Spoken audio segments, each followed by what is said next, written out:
Tycoon blamed wife for no kids and left her. 1 year later, saw her at event with triplets. It all began on a crisp autumn morning, in the quiet hum of Seoul's affluent district, where glass towers stretched like monuments to ambition. The sunlight filtered through the enormous floor-to-ceiling windows of the Han residence, bathing the pristine marble in gold. Everything about this home whispered perfection, from the curated artwork to the fresh-cut orchids that arrived every Friday. But behind that elegant facade was a silence too loud to ignore. Daniel Han sat alone at the head of a long, dark oak dining table, untouched breakfast laid out before him like a ritual. He stared blankly at his phone screen, swiping through financial reports, stock alerts, and project updates, but his mind wasn't there. It hadn't been for a while. "Good morning," came a soft voice from behind. He didn't lift his head. "Morning." Sujin stood for a second, holding a tray with warm tea. Her voice had always been gentle, like a lullaby in the middle of a storm, but lately it felt like she was speaking into a void. She set the tray down in front of him, fingers lingering for just a heartbeat, hoping for a glance, a touch, anything. He didn't notice. "I made the ginseng tea you like," she said. Still no reply, just another cold silence between them. She bit her lip, retreating to her chair across from him, but she didn't sit. Instead, she stood there, looking at the man she once knew so well. His face was still handsome, composed, powerful, but the warmth had long vanished. "We have that appointment today," she ventured. He looked up finally. "What appointment?" "With Dr. Lim, the specialist about the treatment." His jaw clenched. His eyes dropped back to his phone. "It's pointless." The word struck her like a slap. "Pointless? I just thought," she began, her voice cracking. "I thought maybe this time." "Stop trying so hard, Sujin." His voice was sharp. "We've tried everything, and nothing's worked." She blinked rapidly, fighting the sting behind her eyes. "But we said we wouldn't give up." He sighed loudly, as if her hope exhausted him. "You said that. I said I wanted a family. That's not the same." There it was, the truth bitter and naked in the morning air.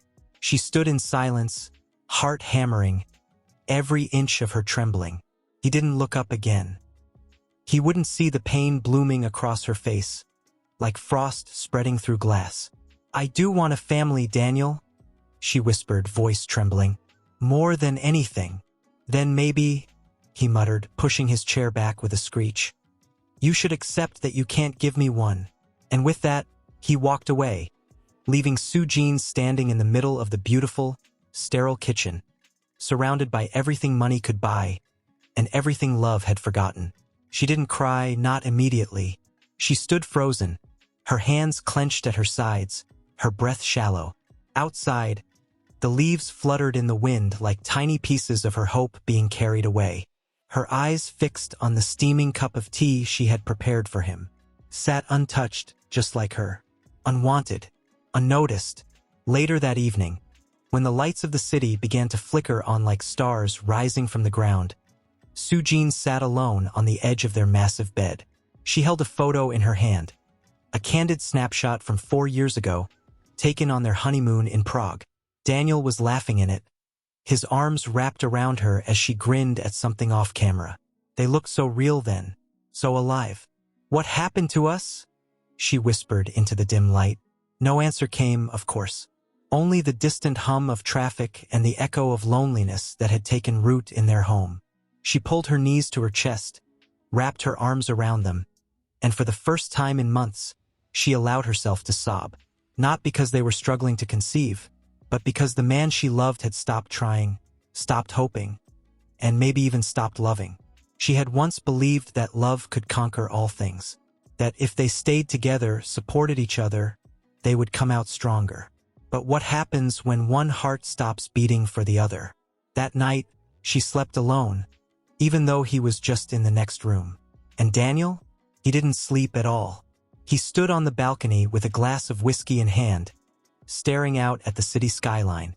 His mind played tricks on him, memories bleeding into guilt. He remembered the way Sujin used to laugh in her sleep, The way she would sneak into his study just to kiss him goodnight. The way she cried quietly in the bathroom the last time the pregnancy test came back negative. But now all he felt was frustration. Not just at her, but at the unfairness of it all. Why couldn't his life be perfect in every way? Why couldn't his wife give him what he wanted most? He didn't know that beneath all that pain, she had a truth he refused to hear. A truth that would one day shatter his world. And so, the perfect house remained lit from the outside, but hollow within. A silent war waged behind its glass walls. Not of anger, but of aching hearts that once beat as one. Now struggling to remember how to reach each other. Chairman Han greeted one of the board members as he stepped out of the elevator. "Are you prepared for the strategy meeting on the succession initiative?" Daniel paused. "Succession? Yes, sir. The topic you initiated last quarter. Grooming an heir to carry the Han legacy forward." Daniel gave a stiff nod and kept walking, but inside, the word rang like a bell. Heir. A future.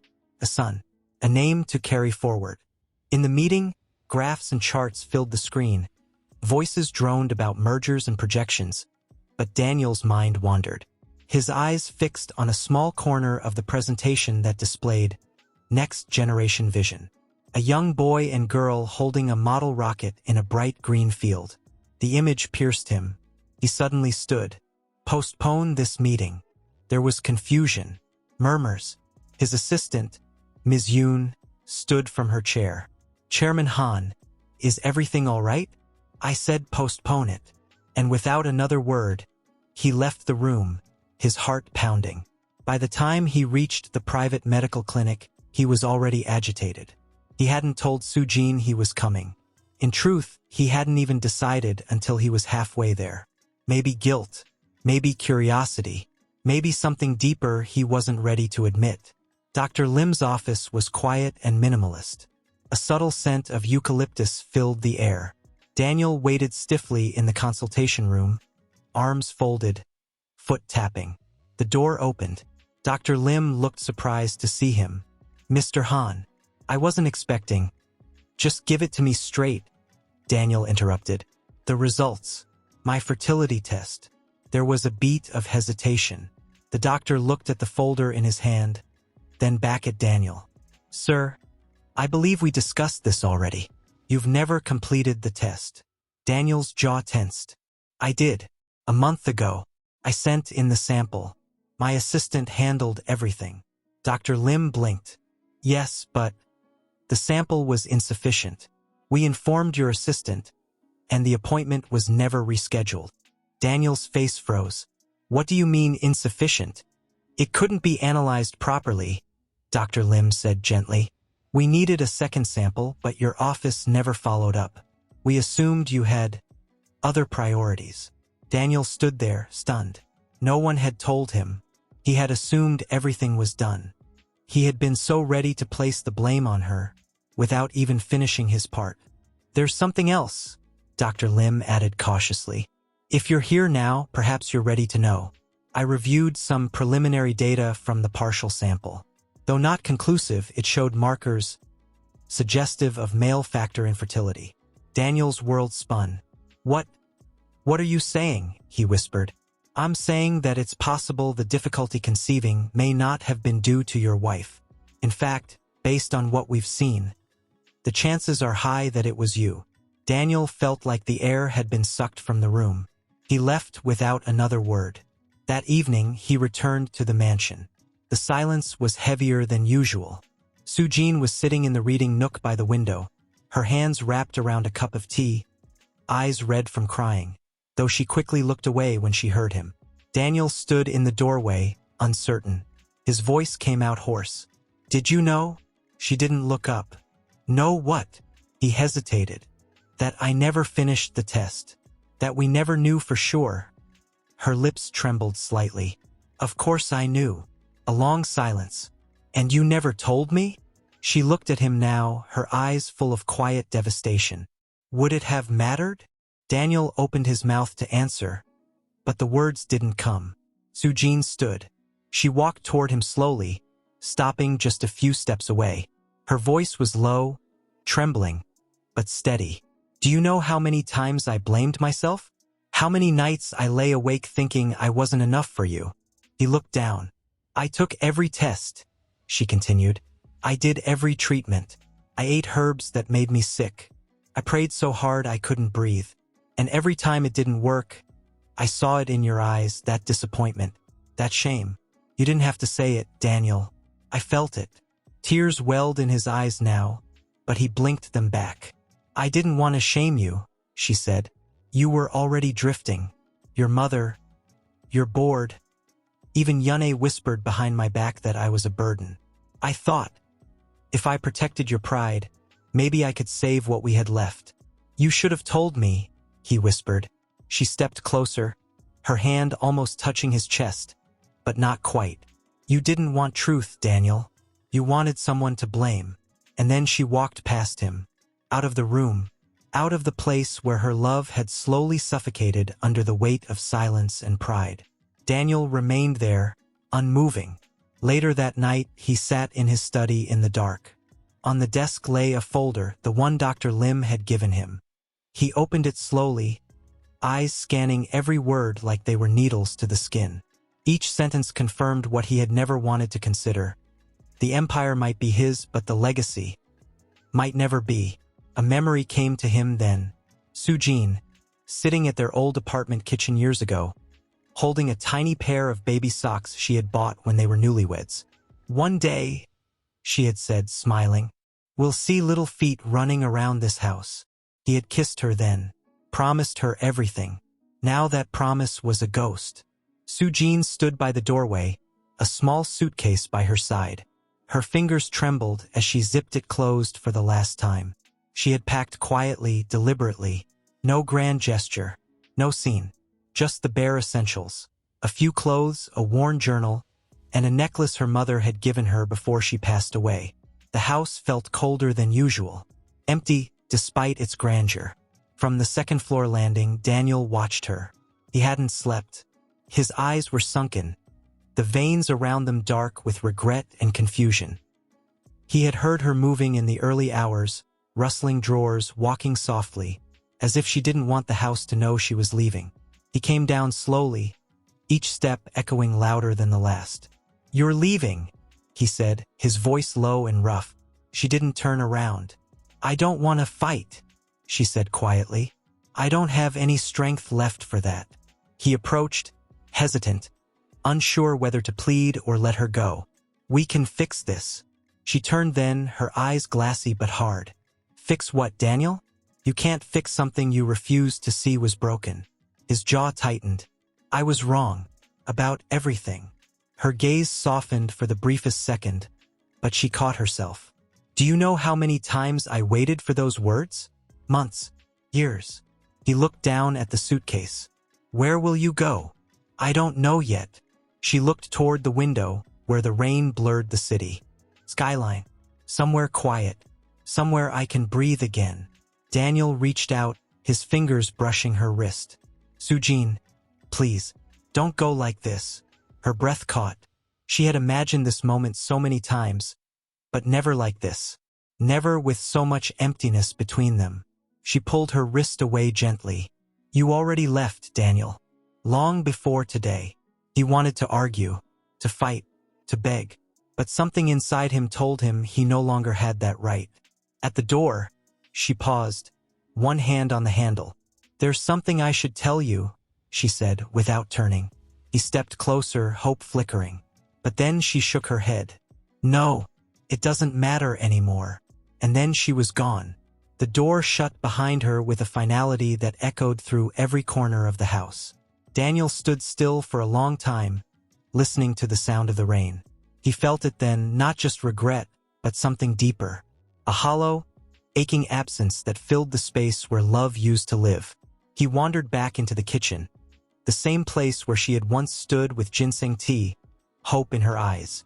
The cup was still there from the day before, untouched, cold, like a silent accusation. He picked it up and held it for a long time. Somewhere deep inside, he knew. She hadn't told him everything. There was something behind her eyes, something she carried with her as she walked out the door. But whatever it was, She had chosen to keep it to herself. And he had no one to blame but himself. Days passed like shadows across the walls. Daniel continued with his work, or at least pretended to. He showed up at board meetings, signed documents, nodded at proposals.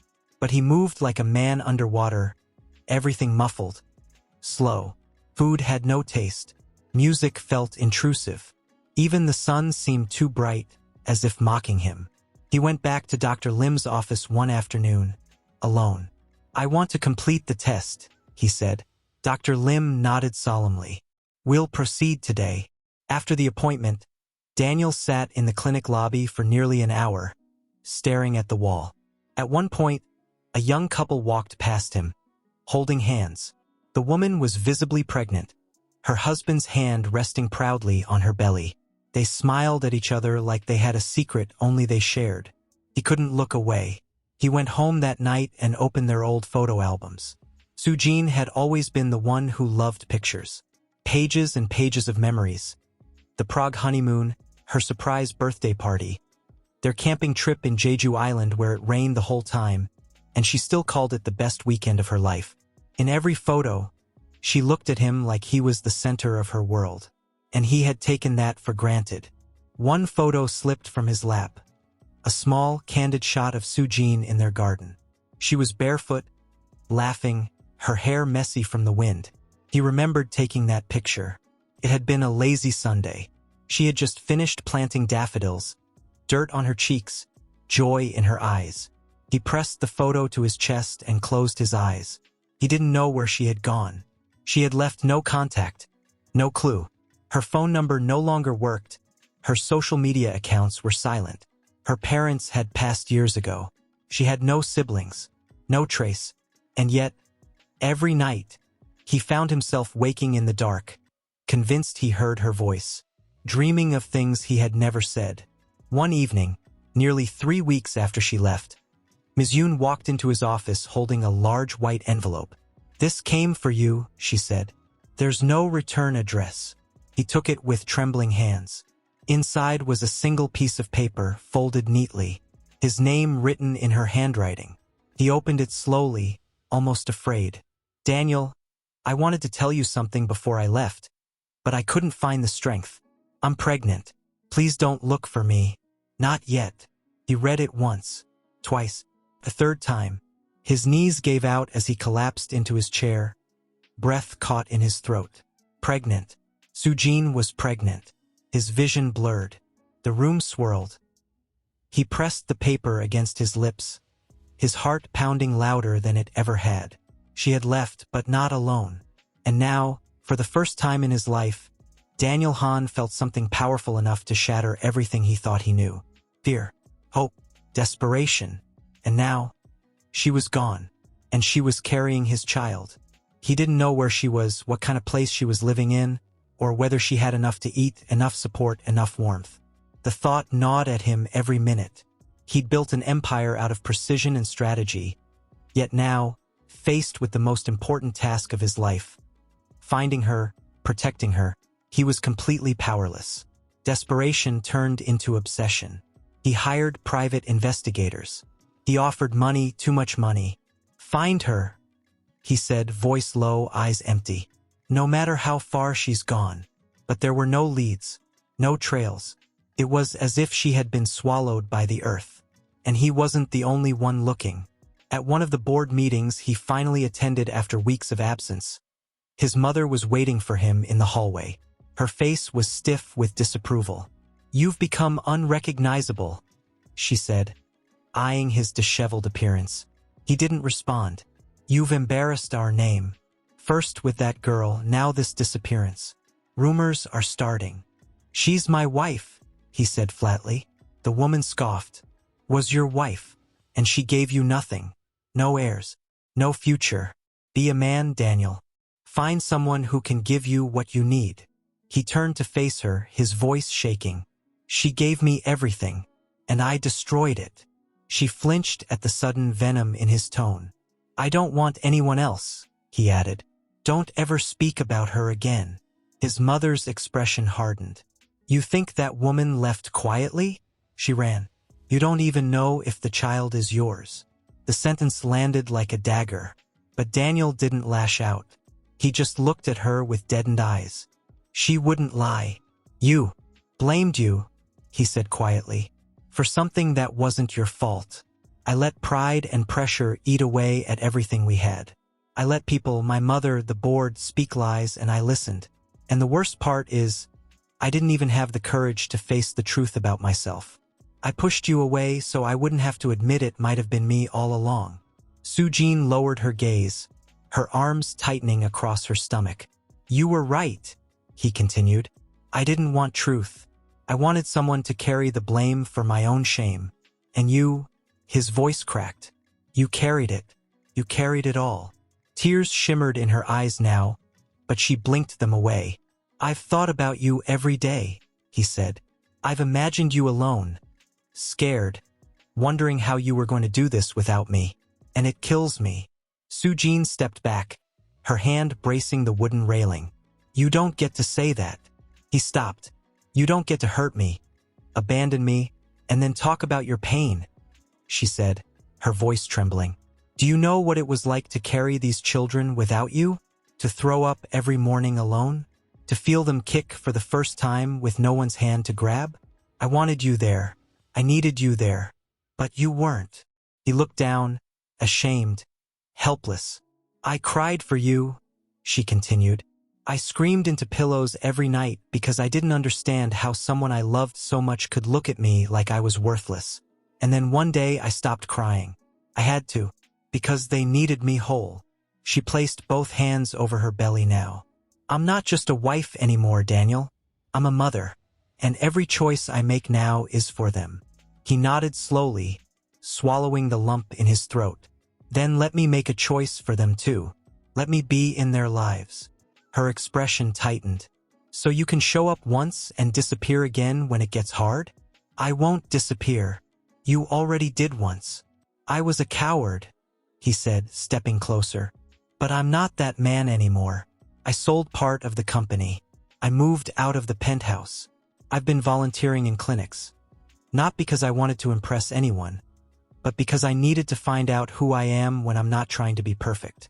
He took another step. "I'm not asking you to take me back. I'm asking you to let me prove I'm not the same man who walked away from you." She studied him carefully, as if trying to find cracks in the face of his sincerity. Her lips trembled, but she didn't speak. "Let me help you," he whispered, "even if it's just as a friend. Or a shadow. I'll do anything. I want to know them. I want to know you again." Her eyes filled, and this time, she didn't blink the tears away. One fell, slowly trailing down her cheek. "I don't know if I can trust you," she said, voice breaking. "Not yet. I don't expect you to," he replied. "But I'll earn it. One day at a time." The wind rustled the leaves again. A child laughed in the distance.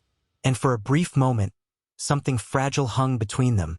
Not quite forgiveness. Not quite acceptance. But a beginning. She looked down at her belly, then up at him. "They'll be here in 2 months. His chest lifted sharply. "Boys? Girls?" "2 boys. 1 girl." Daniel's lips parted, emotion washing over him like a tidal wave. He nearly staggered backward, the weight of it too much to bear. "Triplets," he whispered. You've been carrying triplets?" She nodded, and for the first time since she left, a tear slid down his cheek too. "I missed everything," he whispered. "Every heartbeat, every flutter. But you're here now," she said softly. "And I don't know what that means yet." "Whatever you decide it means," he said. "I'll follow." She looked at him one last time, then turned and walked slowly inside. He stepped forward, slowly, like approaching a fragile animal that might flee at the first sudden sound. Inside, the house was warm and simple. Wooden floors, soft yellow curtains, hand-woven rugs, and the scent of ginger tea hanging in the air. It smelled like peace, like her. Sujin sat by the kitchen table, her hands wrapped around a warm cup. She didn't look up. A faint crackle came from the old radio in the corner, the news murmuring softly in the background. Daniel approached but kept his distance. "May I sit?" She nodded once. He pulled the chair gently, careful not to let it scrape too loud against the floor. He sat like a man unsure if he belonged in his own skin. For a long while there was silence. Then, softly, she said, "They move a lot at night." He looked up, startled, then followed her gaze to her belly. She was rubbing it gently, almost unconsciously, as though calming waves. "Do they?" he asked, his voice barely a whisper. She nodded. "Especially the girl. She kicks stronger than her brothers." A smile flickered across her lips for a split second, then faded just as quickly. "I think she's the stubborn one." Daniel swallowed the lump forming in his throat. "That must be exhausting." Her fingers paused. "Some nights I cry from the pain. Some nights I cry from the joy." She looked up now, eyes locking with his. "But I never cry because I'm alone." The words hit him like a slap. Not out of cruelty, but because they were true. He looked down at his hands, ashamed. "I wanted to be there. You have no idea how much I regret every moment I wasn't." "You were the one who walked away," she said. "I know," he whispered. "You said I was broken." Her voice cracked, barely audible. "You looked me in the eyes and told me I was useless, that I had no value if I couldn't give you a child." His breath caught. "And now here I am carrying 3, she whispered. "Not because of you. In spite of you." Daniel clenched his jaw, fighting the guilt. "I was blind." "You were cruel," she corrected gently. He nodded. "Yes." She stared at him for a long moment. "You've said you're not the same man. But what happens when the pressure returns? When the company demands your time? When your mother shows up again with her judgments and whispers? Will you break again?" He looked up at her, eyes shining. "I won't let them decide who I am anymore. Not for a single second." "Easy to say," she murmured. "Harder to live." "I know. That's why I'm not asking you to trust me with everything. Just with today." Her eyes searched his. "Let me stay nearby," he continued. "I won't impose. I'll rent a place. I'll come when you ask and leave when you don't. But I want to be here. For them. For you." She looked down at her hands, fingers brushing the rim of her cup. "I made a life here without you," she said softly. "It's not glamorous and it's not easy, but it's real. And it's safe." "I don't want to take that from you," Daniel said quickly. "I want to protect it." Her lips trembled. Then, a voice came from the hallway. "Mommy!" They both turned. A little boy stood there in the hallway, no more than 2 or 3 years old, tiny frame in flannel pajamas, hair tousled from sleep. He rubbed one eye with a small fist and looked at Daniel with quiet curiosity. Daniel froze. His breath hitched. The boy tilted his head. "Who's that?" Sujin rose slowly. "Come here, baby." The boy shuffled over, and she bent down to pick him up with effort. Her belly pressed between them, and she winced a little from the weight. "This is an old friend," she said carefully. Daniel couldn't take his eyes off the boy. His face, it was unmistakable. The same soft jaw, the shape of the eyes, the way his brow crinkled. A perfect echo of Daniel himself. The child stared at him for a moment longer. "Are you sad?" Daniel blinked, caught off guard. "What? You look like you're sad." Daniel let out a shaky breath. "Maybe I am." The boy yawned and nestled against Sujin's shoulder.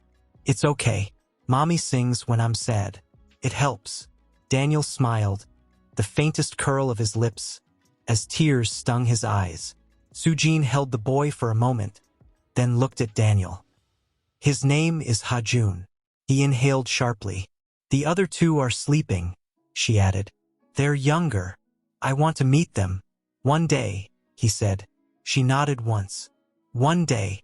Later, when the boy was tucked back into bed, and the house had quieted again, Daniel stood at the door. "I'll come by tomorrow," he said. "If it's all right." Sujin leaned against the frame. "You can come at noon. I have a doctor's appointment." "I'll be here." She paused, then added, "There's a small guest house just down the road. Miss On rents it. Tell her Sujin sent you." He smiled faintly. "Thank you." She gave a slight nod and began to close the door. But just before it shut, she looked at him and said, "Daniel, don't make promises you can't keep." He met her gaze. "I won't." "You must be the one Sujin sent," she said with a knowing smile. "Miss On. Room's ready." Daniel bowed politely. "Thank you." She showed him a modest room with wooden floors, a firm bed, and a small window that looked out onto the distant hills. No luxury, no excess, just stillness and something Daniel had nearly forgotten: simplicity. She said noon. Miss On reminded him before leaving. Daniel nodded, then sat at the edge of the bed, his eyes fixed on the photo he now carried everywhere. The ultrasound Sujin had folded inside her letter. He didn't know which one was which. He didn't know whose heart had beat first, or which one kicked more. But they were his. He pressed the photo to his chest. "Just let me deserve you," he whispered. By noon, he was at Sujin's door. She came out wearing a long beige coat over a pale green dress. Her face was tired, but her eyes were clearer than yesterday. She seemed calm, a calm that came from months of learning how to survive without him. He admired her for that, even as it hurt. "I can drive," he offered quickly. Sujin hesitated, then gave a small nod. "It's the clinic near the rice fields. About 10 minutes. They drove in silence, but not the bitter kind. It was thick, full of things neither of them could yet say. She kept her gaze on the trees flying past the window. He kept glancing at her, not to invade, but to memorize. The way she tucked a strand of hair behind her ear. The way her hands folded gently over her stomach. Inside the clinic, the waiting room was warm, filled with soft piano music and the faint scent of peppermint. Daniel sat beside her, arms stiff in his lap. He didn't know whether he was supposed to hold her hand or stay still. He chose stillness. A nurse called her name. "I'll wait here," he said quietly. But Sujin paused. "Come with me." He blinked. She looked at him, more steady now. "If you want to be here, really be here, then you should see them too." He stood immediately, every nerve in his body alive. Inside the examination room, the doctor smiled warmly. "It's been a good pregnancy so far.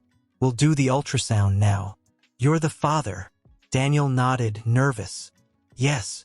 The screen came alive with sound, the soft, rhythmic thumping of tiny hearts. 3 of them. Daniel's chest tightened. He couldn't breathe. "Here they are," the doctor said, moving the wand. "Baby A, baby B, and baby C. All strong, active." Sujin turned her head toward Daniel. His eyes were filled with tears. He reached for her hand, hesitant, but she didn't pull away. "I've never heard anything so beautiful," he whispered. The doctor smiled. "They know you're listening." Daniel nodded, swallowing hard. "Can you print this for me?" he asked. On the way back, the silence had changed. It was softer now, like a blanket freshly laid over a wound. Daniel glanced sideways. "Thank you for letting me be there." Sujin kept her eyes ahead. They deserved to know their father's face. He gripped the steering wheel. "And I want to be more than a face." "I know," she said. Then, after a beat, "I believe you want that." Daniel parked in front of her house but didn't get out. "Sujin, I've never asked for anything from you without trying to control the outcome. I used to think love was something I could manage like a business contract. But now, I'm here asking for nothing. No promises, no timelines, just permission to stay close." She looked at him, eyes searching. "Why now?" "Because I lost everything that mattered before I realized what mattered most." The wind moved gently through the trees. A bird sang somewhere in the distance. "You can stay," she said, "but only if you're patient. Only if you understand that forgiveness isn't guaranteed, and love takes time." He nodded slowly. "I'll take every second you give me." Later that evening, Daniel sat on the porch of the guest house, staring at the ultrasound printout. The village was quiet, the stars bright above. He heard footsteps. He turned. It was Sujin. She held a small box in her hand. "I kept this. I didn't know why." He took it, confused. Inside was a tiny blue sock. From their first year of marriage. I bought it when I thought I might be pregnant. I wasn't. She looked away. I was so ashamed. I hid it. Then I found it again when I was packing to leave. And I couldn't throw it away. He looked down at the sock, then back at her. I want our children to know they were wanted, she said. Daniel's voice trembled. They were. Even when I didn't know it. Even when I didn't deserve them. She didn't answer. She only nodded.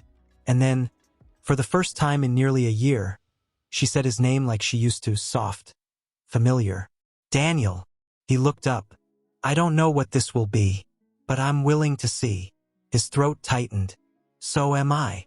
They stood in the quiet night, with grief behind them and something unknown ahead. Not yet peace, not yet home, but a beginning. Some days he helped Miss on carry crates from the market. Others, he worked in silence in the clinic's garden, planting herbs. He wasn't trying to impress anyone. He was just trying to be useful, present, alive. Sujin noticed. She didn't say it, but she watched him from the window as he knelt in the dirt, sweat on his forehead, a small smile on his face as the village children surrounded him with questions. One morning, she opened the front door to find a basket of fresh berries with a note that simply read, "For you and the little ones. No expectations, just care." They hadn't talked much since the appointment, just enough to share the essentials: time, health updates, needs. But the wall between them no longer felt made of stone. It felt like paper trembling slightly in the breeze. So when the mayor of the village approached her to ask if she could help organize the upcoming spring charity event, one that would bring together the local community, she didn't say no. She said, maybe. And when he added, we need someone who knows how to lead, who understands people, her eyes flickered toward Daniel, who stood in the distance, handing out carrots to a group of children pretending to be chefs. That night, she knocked on his guest house door. Daniel answered quickly, surprise lighting his features. Sujin, I need help, she said, not waiting for hesitation. There's a community event next week. They asked me to help organize it. I said I'd consider. He blinked. You want me to help? Only if you mean it when you say you want to be useful. He smiled. I do. Good, she said. We start tomorrow morning, 8 sharp. And then she turned and left. He stood frozen for a moment, hands still on the doorknob, heart pounding. It wasn't much, but it was something. By the second day of planning, Daniel found himself covered in ribbons and hand-painted signs, standing in the middle of the town square surrounded by bustling villagers. Sujin moved through the crowd with quiet confidence, clipboard in hand, belly prominent beneath her cotton dress. He watched her from afar. She wasn't just beautiful. She was luminous, like someone who had survived a storm and grown stronger because of it. She moved slowly now, careful with each step, but her presence commanded the space. At one point, she was lifting a stack of folded tablecloths. Daniel rushed over. Let me, he said, gently taking them from her. She didn't resist. She nodded, her fingers brushing his for a moment. You've always been good at delegating, he said. I learned from the best, she replied, almost teasingly. He smiled, warmth rising in his chest. Are you enjoying this? She glanced around. It's peaceful. It feels like life, not something staged. He nodded, understanding more than he could say. Later that afternoon, a sudden spring drizzle fell over the village. People ran for cover, laughing, children shrieking with joy. Daniel grabbed an umbrella from a nearby table and rushed towards Sujin, holding it over her head. She looked up, startled, then smiled softly. You always hated the rain. Still do, he said. But I'd rather get soaked than let you be uncomfortable. They stood under the umbrella together, inches apart. She glanced up at him. You're different. He met her gaze. I had to be. There was a moment, suspended, fragile, where she seemed to lean just slightly toward him, as if testing the weight of the air between them. But then someone called her name from across the square, and the moment dissolved. The night before the event, Daniel stood outside her house, rehearsing what he wanted to say. He held a box in his hands. Nothing expensive, just a handmade wooden rattle he'd carved himself over the past few days. Each letter of their babies' names, the ones she had finally shared, was engraved on it. Hajun, Jisoo, Minnie. He knocked gently. She opened the door, already in a robe, her hair loose over her shoulders. "Sorry to bother you," he said. I wanted you to have this before tomorrow." She looked at the box, then opened it. Her fingers brushed over the smooth wood, over the tiny carvings. "You made this?" He nodded. "Miss On let me use her carving tools. I know it's not much, but—" Her eyes shimmered. "It's beautiful." A silence fell between them. "You'll come tomorrow?" she asked. He smiled. "I'll be the first one there." She nodded, then glanced down at the rattle. "Hajun will love this. You still call him by name when you talk to him?" "Every night," she said. "All three of them. I tell them stories. Sing. They move more when I do." Daniel's eyes welled. "I wish I could hear that." She hesitated. Then, voice soft, "Do you want to?" He looked at her, stunned. "Now?" She stepped aside, opening the door wider. "Just for a little while." He stepped in slowly, reverently. The living room was warm, softly lit. She led him to the small sofa, then sat beside him, easing herself down carefully. She placed his hand gently on her belly. "They're quiet now, but sometimes they stir when I sing." And then, softly, she began to hum. It was the same lullaby he remembered, the one she used to hum years ago when she watered their plants or folded laundry. A tune she had probably heard from her mother, now past. As her voice filled the room, his hand trembled slightly, and then he felt it. A kick, then another. He gasped, his eyes widening, overcome. "They know you," she said, still singing. Tears fell freely down his face. He couldn't speak, and for the first time since everything fell apart, Sujin leaned her head gently against his shoulder. She didn't say a word. She didn't have to. Daniel stood beside a booth he helped decorate, arranging small flower bundles into mason jars. His hands worked automatically, but his eyes drifted toward the path leading to Sujin's house, waiting. And then he saw her. She walked slowly, one hand supporting her belly, the other holding Hajun's small fingers. The little boy wore a tiny straw hat and clung to her skirt. Beside them was Miss On, gently pushing a stroller with the sleeping twins, Jisoo and Minnie, wrapped in soft pastel blankets. Daniel's heart nearly stopped. They looked like a dream he had once chased and lost, and now, somehow, found again. Sujin's eyes met his across the square. She gave a small nod. It was enough to carry him through the clouds. The event unfolded like a scene from an old painting, rustic games, hand-painted signs, local performances. Villagers stopped to greet Sujin, offering smiles, asking to peek at the babies. She answered with grace, never mentioning Daniel unless asked. She still moved with careful distance, not cold, just cautious. Daniel respected it, but his heart ached. At noon, the mayor called everyone to gather near the main tent for the closing remarks. Daniel stood near the back, not wanting to crowd her. Sujin was seated in the front row, babies asleep in the stroller beside her, Hajun on her lap with a ribbon in his hand. "And now," the mayor announced cheerfully, "a moment we've all been waiting for. The results of the silent auction will be announced, but more importantly, I'd like to recognize the woman who made this event possible." Sujin. Applause broke out. She stood slowly, a little shy, a little surprised. She wasn't expecting that. She gave a small bow, eyes darting instinctively toward Daniel. He smiled, proud. But then, wait! A voice called from the back of the crowd. Heads turned. Daniel froze.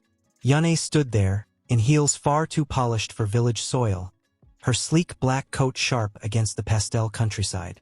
Her eyes landed on Daniel first, then slid to Sujin with precision. "I'm sorry," she said, stepping forward. "I didn't mean to interrupt, but I have something to say." Sujin's face tightened. Daniel stepped forward quickly, his heart sinking. "Yune, don't." She ignored him, "I've been trying to reach you," she said to him, her voice loud and clear. "You disappeared. You left the company in chaos. And now I find you here, playing house." Gasps rippled through the crowd. The villagers whispered. Daniel stepped in front of her. "This is not the time or the place. You think disappearing will fix everything?" she said, eyes sharp. "You think playing farmer with your runaway wife and mystery children will erase what you've done to your own company? To me." Sujin stood slowly, lifting Hajun from her lap. The tension was unbearable.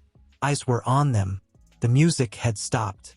"They're not a mystery," Sujin said clearly, her voice steady. "They're his children." Yunei turned to her. "You're lucky he came back, because he sure wasn't talking about children when he was spending nights at the office with me." Daniel's face turned pale. "That's not true," he said. "Don't do this." But Yunei smirked. "Oh, come on. You don't remember the drinks? The nights we worked late while your wife cried herself to sleep?" Sujin's lips parted slightly. She didn't move, didn't speak, but her eyes were hollow. Daniel's voice cracked. "Nothing happened. I swear to you, Sujin. Nothing physical. I was stupid. I let her get close because I was lost. But I never crossed that line. I couldn't." Yunei laughed bitterly. "And yet you never stopped me either." A silence fell. Sujin turned toward the stroller, her hands visibly trembling. Daniel stepped closer, desperate. "Look at me," he begged. "Please." She didn't. "You can ask anyone. I pushed her away long before you left. I swear." "Sujin, nothing ever happened." Finally, her eyes met his. "But you let her believe something could," she whispered. Daniel didn't defend himself. He couldn't, because she was right. "I was a coward," he admitted. "Not just with her. With everything. With you. I didn't just fail as a husband, I failed as a man. But I swear on their lives, I never touched her. I never stopped loving you, even when I didn't know how to show it." Sujin's eyes glistened. Yunei scoffed and turned away. "You're welcome to him," she said coldly, before walking off without another word. The crowd began to disperse, murmuring and glancing at them. But Sujin didn't hear them. Her focus was on the man before her. Daniel knelt down slowly, not out of drama, out of need. "I won't run," he said. "Not from them, not from you, and not from my past. If you want me to walk away, I will. But if there's still a chance, I'll wait a lifetime for it." Tears slipped down her cheeks. She knelt too, cradling Hajun between them. "You don't have to wait," she whispered. Daniel's breath caught. "Just don't break us again." He placed his hand over hers. "Never." The babies stirred in the stroller as if they sensed the moment. Hajun reached up, wrapping his small arms around both their shoulders. She sat quietly on a wooden bench near the empty performance stage, her fingers absently brushing Hajun's hair as he dozed against her side. The twins were still in the stroller nearby, fast asleep. Daniel approached slowly, unsure whether to speak. He didn't want to disturb her peace, if peace was what she had. "Is he asleep?" he asked gently. Sujin nodded, not looking at him. "He always crashes after too much sugar and sunshine." Daniel chuckled softly, then sat beside her, careful not to sit too close. "I remember. He used to run in circles until he'd just fall mid-step and snore like an old man." She smiled faintly. "Still does." There was a pause, the kind of silence where breath becomes heavier, the air between them thick with what hadn't yet been said. "I'm sorry for what happened today," he finally whispered. "I didn't know she'd come. I swear to you, Sujin." She nodded, but her eyes didn't meet his. "I believe you. It's just hearing her voice again, hearing those words, it took me back to a place I've worked so hard to leave behind." Daniel lowered his head. "I know. I felt it too. Like being dragged under water you thought you'd finally escaped." Sujin looked down at her son, sleeping peacefully, unaware of the storm that had just passed. "She humiliated you," Daniel said, his jaw clenched. "In front of the whole village." "No," Sujin replied softly. "She humiliated you I just happened to be standing beside you." He stared at her, silent. "She wanted to hurt you," she added. "But she didn't realize that what really hurts me is how easy it is for someone to think they could have been close to you." Daniel's heart ached at that. "I let her get near because I was broken," he admitted. "Because I thought I had failed you, and that maybe you'd stop loving me." Sujin turned now, her eyes sharp. "So you decided to let someone else fill the space I was still fighting to keep?" "No," he said quickly. "It wasn't like that. I didn't let her fill it. I let the silence between us grow so big. I thought it couldn't be bridged. And in that space I disappeared. I became someone I hated." She studied him. "And now, I'm still learning how to be the man I should have been," he said. "But this time, I'm not doing it to prove anything. I'm doing it because I can't live with who I was." She looked away again, her voice quieter. "I was so scared today, not of her, but of how easily everything we've built here could crumble if we let the past in." He nodded slowly. "We've only just started rebuilding, and I've barely earned your trust again. I know that." They sat in silence again. Then Sujin broke it, her voice barely a whisper. "When I was pregnant, in the early months, I used to dream that you'd show up one day at the hospital. No cameras, no driver, just you. And you'd sit beside me, hold my hand, and say, 'I'm here.'" Daniel closed his eyes. "I'm sorry I wasn't. I used to cry myself awake," she continued, "thinking maybe tomorrow, maybe he'll change his mind. Maybe he'll remember who I was." He turned to her, his eyes full of pain. "I remembered you every day, but I didn't know how to be the man you deserved. So I ran.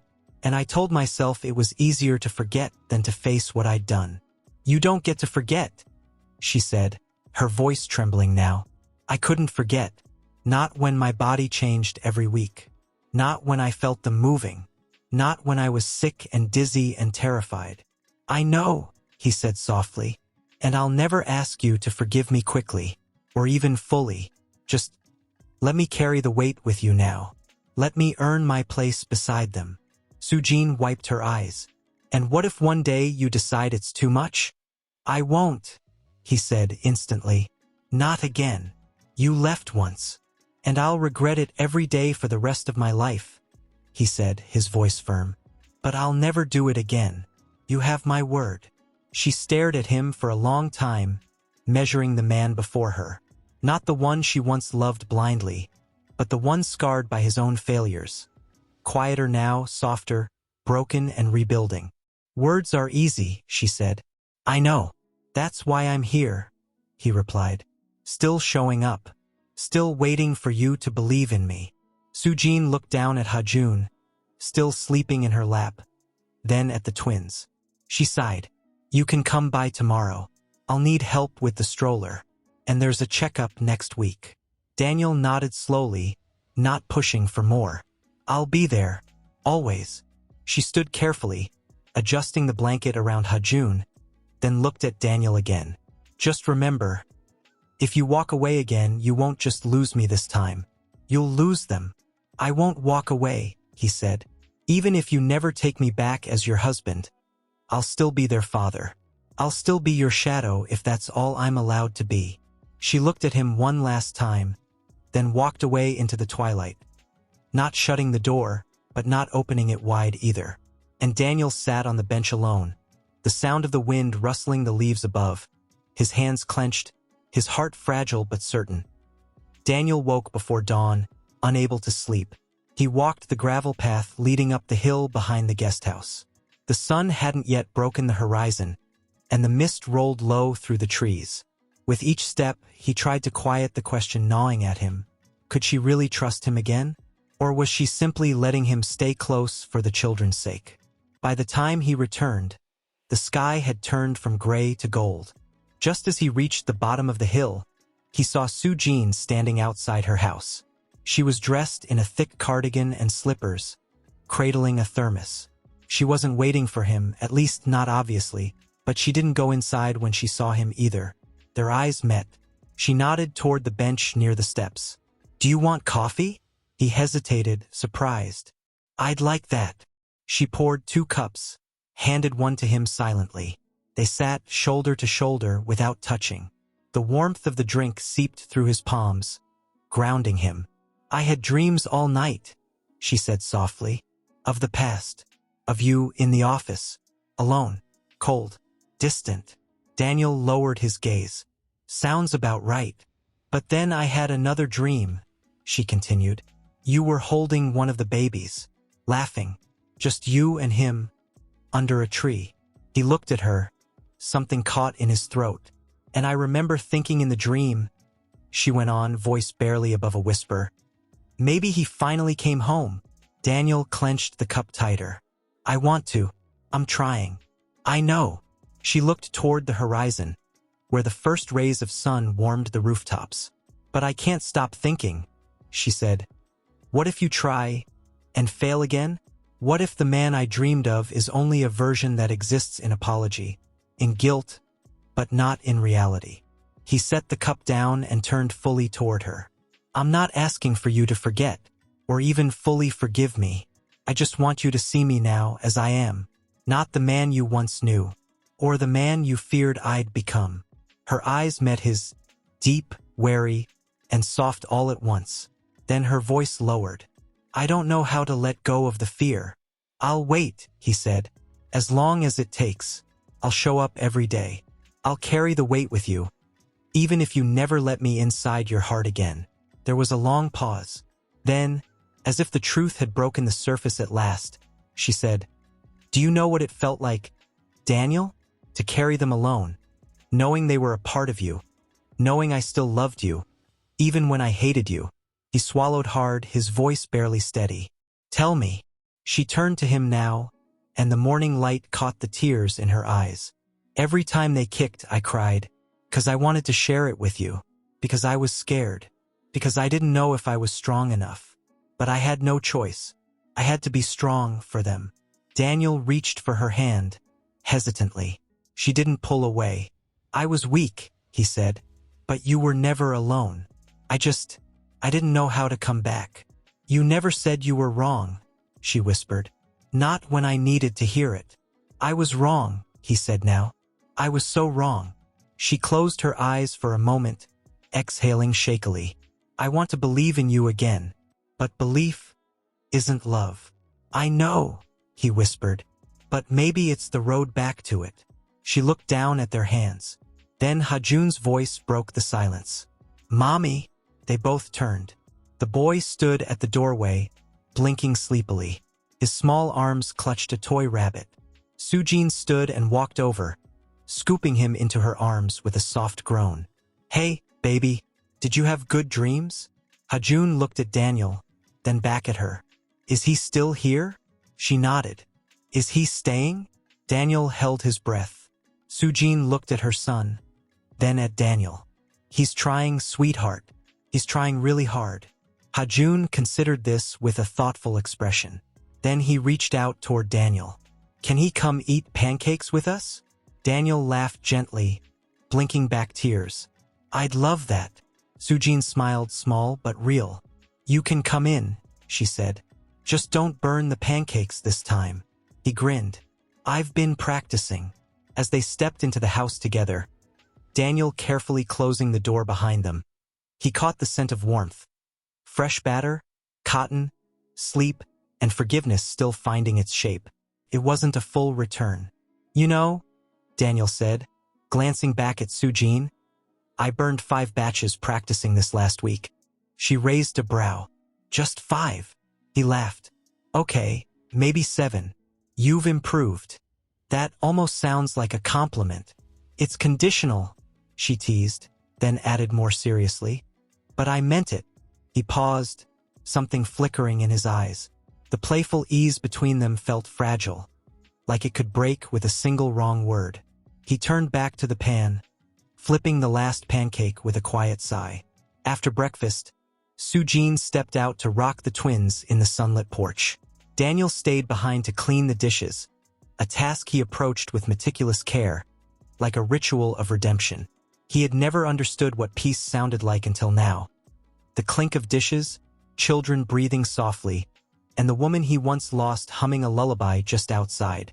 Later, when the babies were asleep again and Hajun was building a tower in the living room, Sujin leaned against the doorway of the kitchen, arms folded. Her face held something thoughtful, not distant, just guarded. "You're settling into this," she said. Daniel looked up from wiping the counter. "I'm trying." "No, I mean you're actually here. Not just physically. You're present." "I didn't expect that." He set the cloth down slowly. "I didn't know what it felt like until now. But I do. And I don't want to be anywhere else." Sujin walked in, quiet steps on the wooden floor. She stood across from him, the space between them small but filled with everything unspoken. "I want to believe it's real," she said. "But I still wake up some mornings expecting you to be gone. Like I dreamt this version of you, and I'll open my eyes and find the old one sitting at his desk, cold and unreachable." Daniel's voice cracked. "I wake up expecting you to tell me it's too late, that I've done too much damage to ever come back from it." Her eyes softened. "Then we're both afraid." "I'm terrified," he admitted, "of failing again, of missing a moment, of breaking what's left." "You can't live in fear, Daniel." "I'm not," he said, stepping closer. "I'm living in awareness of how close I came to losing everything, of how precious this is." She held his gaze. "And what happens when the babies are born? When everything gets harder, louder, messier? Then I hold them through the night. I change every diaper. I take every step with you, even the hard ones. You don't know what that kind of exhaustion feels like." "Teach me," he whispered. "Let me learn." She searched his face. "What if I break down again? What if I can't carry the weight of forgiving you every day?" "Then I'll carry it for both of us," he said. "Until you don't have to anymore." She blinked, a tear slipping down her cheek before she could catch it. "I missed you so much," she whispered. "Even when I hated you." He took her hand, slowly, carefully. "I never stopped loving you, even when I didn't deserve to." She stepped into him then, resting her head against his chest. And for the first time since the storm that tore them apart, she let him hold her. No promises, no perfect future, just the warmth of two people choosing to stand still together, even with bruises, even with fear. Minutes later, Hajun appeared in the doorway, hands on his hips. "Daddy, can you help me make a castle?" Daniel looked down at Sujin, and she gave the smallest nod. He crouched down, arms wide. "Lead the way, buddy." And as he followed his son into the living room, the woman he loved watching him with cautious hope, Daniel felt something that reached deeper than forgiveness. He felt belonging. Hajun had fallen asleep on the couch, curled beside his new cardboard castle. The twins, after hours of fussing, were finally asleep in their crib. The house was quiet again, that rare kind of silence that settled only when everyone was safe, when the day's battles had all been won. Daniel sat in the corner of the living room, his legs stretched out, his head resting against the wall. He looked exhausted, not just from the long day of helping Sujin with the children, but from holding in something that had been building inside him. Sujin noticed. She walked over, carrying a folded blanket. "You're going to get a cramp sleeping like that." He gave her a tired smile. "I don't think I could sleep even if I tried." She paused, then set the blanket beside him and slowly sat across from him on the floor, her back to the wall. For a long moment, they just breathed in the stillness. Then Daniel spoke, his voice low and careful. "I think I did something wrong today." Sujin looked up, concerned. "What do you mean?" "It's about Hajun." His eyes dropped to the floor. "He asked me a question this morning when you were out back with the babies." She shifted. "What did he ask?" Daniel's jaw tensed. He said, "Why didn't you want us before?" Sujin's breath caught. "I didn't know what to say," he continued. "I froze. I tried to explain, but I could see the confusion in his eyes. He's too young to understand, but not too young to feel it." She closed her eyes for a second, the words piercing something raw in her chest. "I didn't think he'd ever ask," she whispered. "Not so soon." "I told him I was scared," Daniel said. That I made a terrible mistake. That none of this was ever his fault. But he just looked at me and said, "But Mommy wasn't scared." Her eyes filled with tears. "He's right," Daniel said. "You weren't. You were brave in ways I'll never be able to repay." Sujin looked at him now, voice trembling. "You don't have to repay me. You have to be here. You have to stay." "I am," he said quickly. "I'm not going anywhere." But it scared me how much I've already missed. How many answers I'll have to give someday, when all three of them are old enough to ask harder questions. "They will ask," she said. "And you won't always have the perfect answer. But if you tell the truth, they'll hear it." Daniel nodded slowly, then rubbed his face with both hands. "I'm trying to learn how to be their father, Sujin. But I'm also trying to forgive myself. And I don't know which one's harder." She looked down, then reached across the small space between them and took his hand.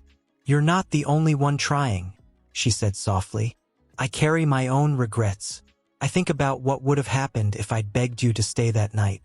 If I'd yelled louder, fought harder." Daniel gripped her hand tighter. "You shouldn't have had to fight alone." "I did what I had to," she said. "And now we do what they need us to." There was a knock at the door. Both of them froze. Daniel stood slowly, his brows furrowed. "This late?" Sujin shook her head. "No one visits this late. Not unless." He opened the door. A woman stood there, mid-30s, dressed in business clothes, hair pulled tightly back. Her eyes darted past Daniel and landed on Sujin. She looked uncertain, nervous, like someone rehearsing a script she wasn't sure she had the right to say. "Are you Sujin?" the woman asked quietly. Daniel stepped protectively in front of her. "Who are you?" The woman bowed slightly. I'm from Hantek. I work in the legal affairs department. My name is Myung." Sujin stepped forward now, confused. "Legal affairs?" Myung nodded. "I came on behalf of Chairman Han's mother." Daniel stiffened. "My mother?" His voice dropped.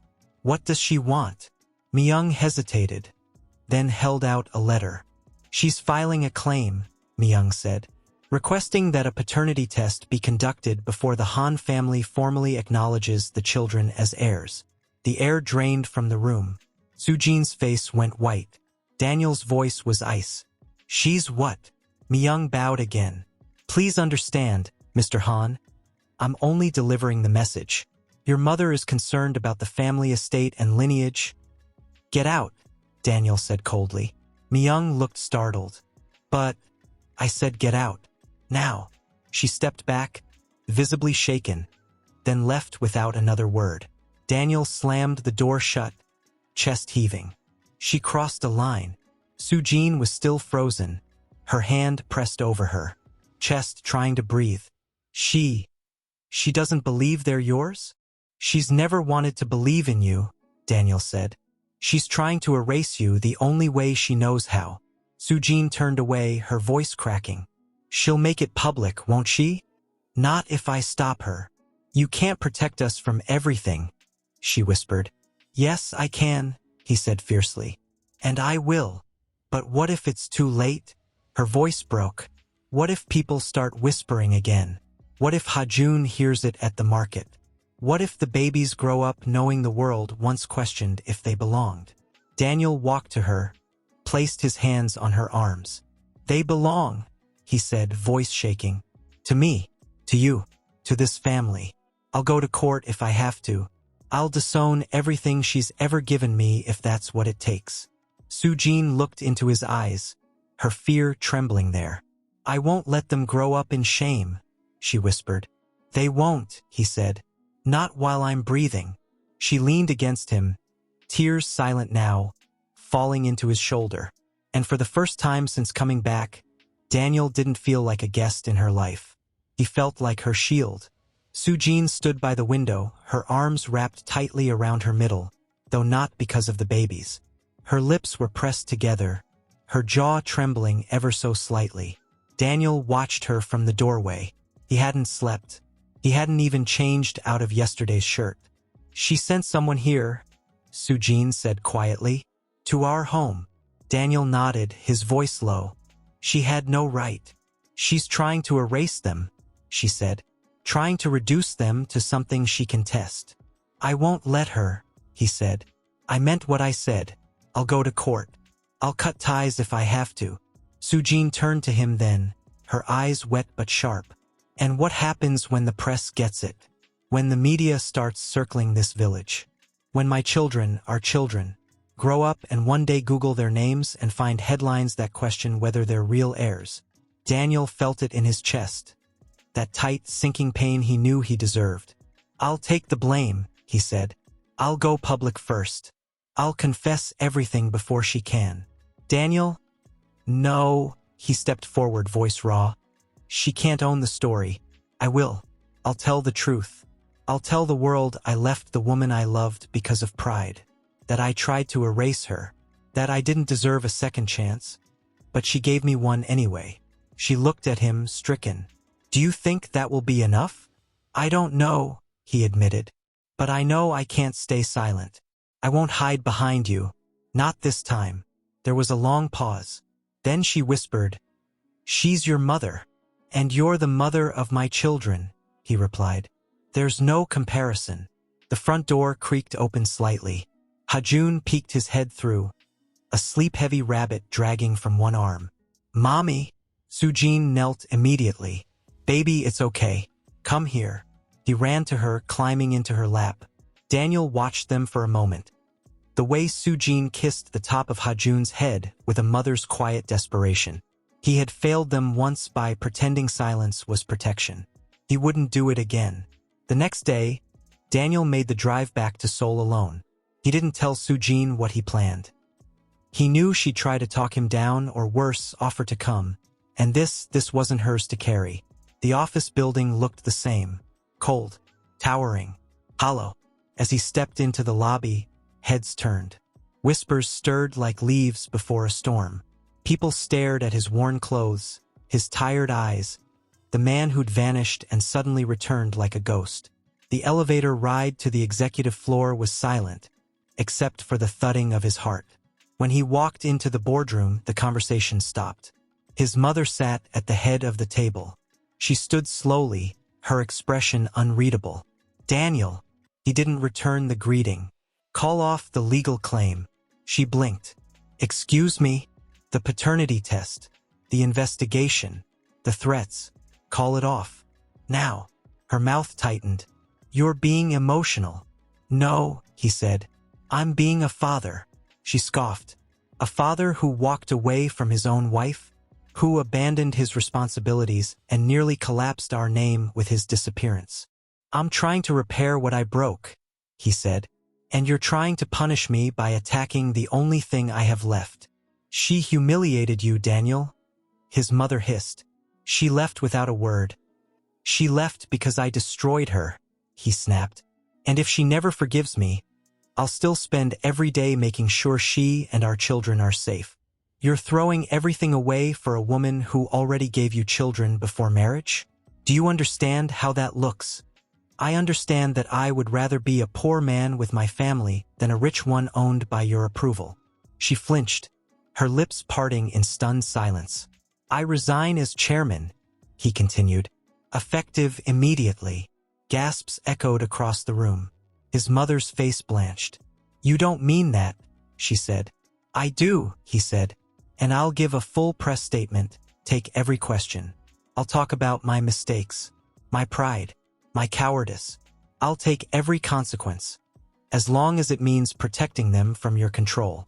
His mother's voice shook with fury. She's taken everything from you. No, he said. She gave everything to me. I just didn't see it until I almost lost her. Silence. Then he turned and walked out, leaving the world he'd once built behind like ashes. Back in the village, Sujin stood on the porch, arms wrapped tightly around herself, staring into the fading sky. Her heart beat painfully slow, her eyes drifting to the road Daniel had disappeared down. She didn't know what he'd chosen. Not yet. But she had felt it, the weight he carried in his kiss that morning.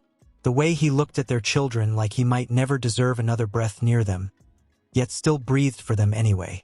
As dusk turned to night, a car pulled quietly into the drive. Daniel stepped out, his shirt wrinkled, his face hollowed from exhaustion.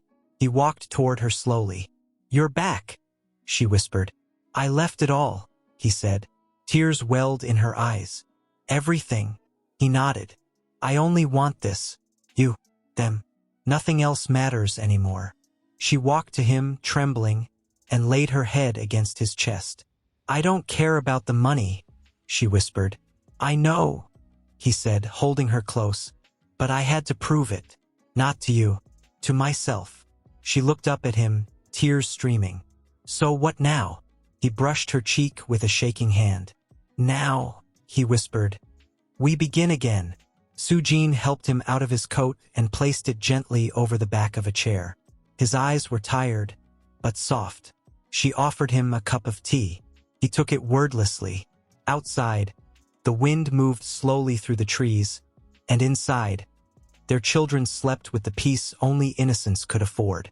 Later, as they sat side by side on the porch swing, stars just beginning to pierce the black velvet sky, she reached for his hand. "You look lighter," she whispered. "I feel like I'm breathing for the first time in years." She smiled faintly, tracing her thumb across his knuckles. "You were never meant to carry all that." He looked down, then up at her. "I think I believed that if I stopped running, everything would fall apart. Turns out, I had to let it fall, just to realize what mattered." Sujin exhaled, her shoulders sinking with the same exhaustion he carried. "It's not over, you know? I know. Your mother won't stop easily. She'll fight you. She already has. And she lost. And the media? I'll stand in front of it," he said, "and take every bullet." She looked at him, really looked. This man who once hid behind his pride, now stripped of title, status, wealth, and fear. The man sitting beside her now looked like a father, partner, a man undone and remade. "Daniel," she said gently, "you said you were willing to be a shadow if that's all I allowed. But I need you to understand something." His chest tightened. "What is it?" "I don't want a shadow anymore," she whispered. "I want light." He blinked, confused. "Light?" She smiled, the tears already gathering in her eyes. "Someone who stands beside me, who laughs when I laugh, cries when I cry, holds the babies at 3 a.m. Not because it's his turn, but because he can't bear to miss a moment. Someone who doesn't love with guilt, but with joy." Daniel's voice broke. "I want that. I want to be that. For you. For them." "You are that," she said. "You've already started." He swallowed hard. "But I still have so far to go."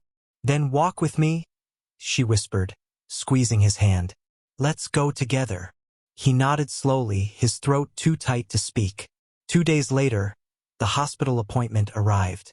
The final prenatal checkup before the scheduled delivery. The air buzzed with anticipation and nerves. Sujin moved more slowly now, and Daniel never left her side. One hand always hovering, one eye always alert. In the clinic room, as the nurse prepared the equipment, Daniel stood by the exam table, Sujin lying back with her shirt lifted, the gel cool on her skin. "They're ready," the doctor smiled. "Any day now." Sujin gave a tight smile, brushing back a strand of hair. "They've been ready. I'm the one who's not." Daniel held her hand. "We're ready. Together." The doctor moved the wand across her belly, and within seconds, the familiar sound filled the room, the soft thudding of 3 tiny heartbeats. Daniel's eyes closed. That sound never got old. "One's turned head down," the doctor said. "That's a good sign. You've done beautifully." Sujin's eyes welled up. She had done it. Against the odds, against abandonment, against loneliness and fear. She had brought them this far. "I want to talk about delivery options," the doctor continued. "We're close enough to term, but you need to prepare for any possibility." Daniel nodded. "Whatever keeps them, and her, safe." Sujin turned her head, meeting his gaze. "No matter what happens," she said quietly, "promise me you won't leave that room." He looked at her, steady, unwavering. "There's nowhere else I'd ever be." That evening, back home, the air was strangely quiet. Too quiet. Sujin sat at the edge of the bed, holding her lower stomach, her face suddenly drawn. Sujin, Daniel asked, rushing to her side. What is it? She gritted her teeth. Pressure. And pain. He knelt down in front of her. Contraction. Maybe. She winced. I don't know. Feels different. Daniel immediately called the hospital. Within 15 minutes, they were on the road. The moon hung low in the sky as he drove through the hills, his knuckles white on the wheel, glancing at her every few seconds. How far apart? He asked, voice shaking. 6 minutes. They said we're okay. We've got time. She gave him a look, half exasperated, half amused. You're more panicked than I am. I've never done this before. She reached across the console, took his hand. Neither have I. Not like this. And then her breath caught. Daniel. He pulled the car over immediately. No, she gasped. No, it's too fast. It's happening. His heart dropped. Now? She screamed. A sound that shattered the quiet of the night. He jumped out, running around the car, opening her door. His hands were shaking as he helped her lean back. He took out his phone. Stay with me. I'm calling the paramedics. Her hand gripped his shirt. Daniel, look at me. He did. Don't leave me. I'm here, he whispered. I'm right here. And there, on the side of a moonlit road, surrounded by pine and stars, Daniel Hahn held the woman he once failed, now fighting to bring his children into the world. She was lying on the stretcher, her hands gripping the sides, her face pale and glistening. The contractions had grown sharper, faster. The back seat of the car still echoed in his mind. Her cries, the feel of her hand clinging to his sleeve, the unbearable panic of knowing she was in pain and there was nothing he could do but hold on and stay. Inside the emergency ward, everything blurred into chaos. Beeping monitors, masked nurses, hurried voices, cold fluorescent lights. A nurse guided him into a scrub top, handed him a cap. He didn't ask questions. He didn't even blink. Sujin's voice found him through the noise. Daniel! He rushed to her side. I'm here. I'm right here. They said, she panted. They said it might be an emergency C-section. One of the babies. He's not moving enough. Daniel's throat closed. Then we do whatever it takes. Whatever keeps them safe. And you. I'm scared, she whispered, tears spilling. He took her hand. So am I. But we're not alone anymore. We're a team. The doctor appeared beside them. Mr. Hahn, you'll be allowed in the delivery room, but you need to remain calm. The procedure will begin shortly. We're prepping now. Daniel nodded. I'm not leaving her. The doctor gave a curt nod and disappeared. As they wheeled Sujin into the OR, Daniel walked alongside her, his fingers laced tightly with hers. And just before the swinging doors opened, she pulled his hand closer. If anything happens, she began. Promise me. No, he said firmly. Don't. Promise me, she insisted. You'll raise them knowing I never stopped loving them. That I... Sujin. His voice cracked. You're going to hold them. You'll tell them yourself. Do you hear me? Her lips trembled, but she nodded. He kissed her forehead. I love you. I know, she whispered. I never stopped knowing. The delivery room was bright, sterile. Machines buzzed, beeps rising in tempo like a symphony of anxiety. Nurses moved with rehearsed precision. The doctor gave instructions. But for Daniel, the only real sound was the frantic rhythm of Sujin's breathing and the pulse in his ears. He sat by her head, whispering into her ear, his hand brushing her hair back from her forehead. I'm here. Just breathe, love. You're so strong. We're so close. She looked at him, eyes wide and terrified. It hurts so much. I know. Just a little longer. And then silence. Everyone froze. One of the monitors dropped sharply. A nurse called out something in rapid Korean. The doctor responded just as fast, his tone clipped and sharp. What's happening? Daniel asked, standing. What's wrong? The doctor didn't look at him. One of the babies, he's in distress. We're delivering now. Sujin gasped.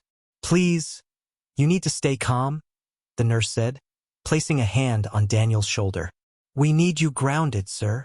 Daniel looked down at her. She was shaking. You're not alone, he whispered.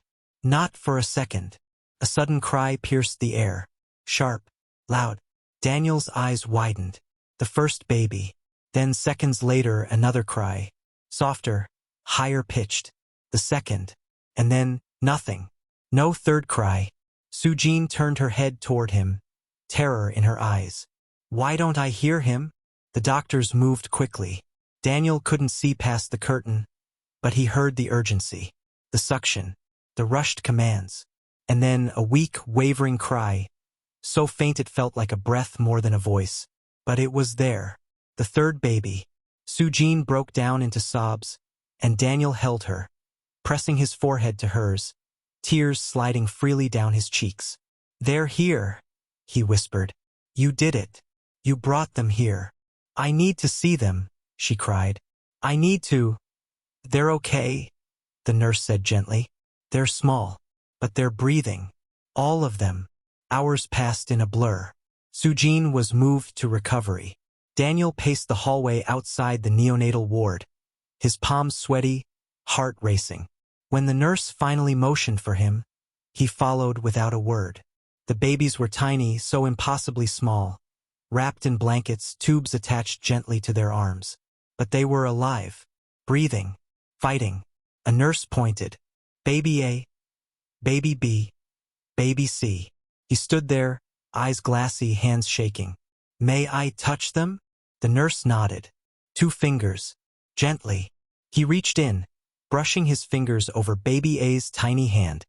Hajun's little brother. The baby curled his fist around Daniel's finger. He nearly collapsed from the weight of it. Then he moved to the next. And the next.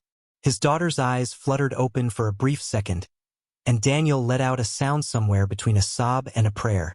He stayed like that for a long time, fingers resting near them, silent, overwhelmed. He didn't take pictures. He didn't speak. He remembered every breath, every movement. When he returned to Sujin's room, she was half asleep, pale but glowing. He sat beside her, quietly placing one of the ID bracelets from the nursery on her wrist. She opened her eyes. They're okay? He nodded, voice raw.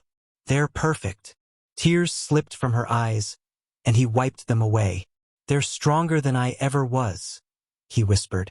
You're stronger than you think, she replied. No, he said. I'm just lucky enough to love someone who never gave up. She reached for his hand. Tell me again, she said softly, eyes closing. What? That you're not going anywhere. He brought her hand to his lips.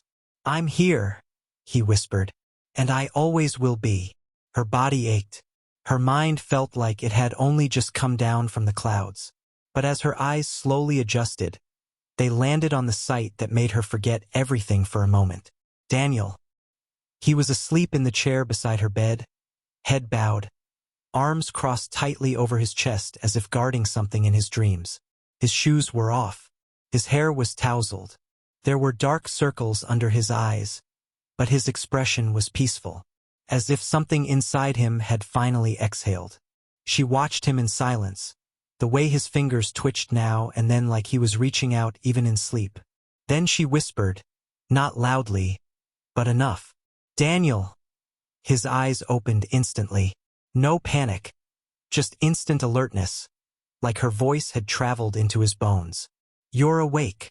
His voice cracked as he stood and leaned closer. How do you feel? She took a breath. Like I ran a marathon barefoot. He smiled softly. You looked like a warrior. She gave a tired chuckle, then groaned. Don't make me laugh. It hurts. I'm sorry, he said, his hand brushing hers gently. There was a pause. Then her eyes searched his. The babies. His face changed, softened with something deeper than just joy. Reverence. They're okay, he said. All 3. Small, but strong. Just like you. She swallowed hard. Did you get to hold them? He nodded, eyes glistening. Just for a second. They let me rest my hand on their backs. They're so tiny, Sujin. I didn't know it was possible to love something so fast. Tears slid down her cheeks. She didn't even try to stop them. I was so scared, she whispered. When I didn't hear him cry, I thought, I know, he said, taking her hand, pressing it to his lips. I thought it too, but he's okay. All of them are. A quiet knock came at the door. A nurse stepped in, smiling gently. They're stable enough for the first visit. Just a few minutes. Daniel stood immediately. He looked at Sujin. Are you ready? She blinked. Now? He helped her sit up slowly. They're waiting. The nurse brought a wheelchair. Daniel guided Sujin into it like she was made of glass. His touch so tender it made her eyes sting again. They passed down quiet halls, the scent of antiseptic and the faint beeping of monitors echoing all around them. Nurses nodded. A few smiled knowingly, the kind of smile that came after witnessing miracles. When they entered the neonatal room, Sujin's breath caught. There they were. 3 tiny miracles in clear cribs. Wires, IVs, and monitors surrounded them, but their chests rose and fell. Their tiny fists moved, and their eyes, though mostly closed, flickered with life. Oh my God, she breathed. They're real. Daniel crouched beside her. Meet Hajun's little siblings. The nurse gently helped Sujin lean forward, and her hand touched baby A's foot. The little one flinched, then calmed under her touch. She wept silently. Daniel reached into his pocket, then pulled something out. 3 tiny name cards, handwritten. Sujin, he said. I hope it's okay. I wrote their names, just in pencil. We can change them if. She looked down at the cards in his hand.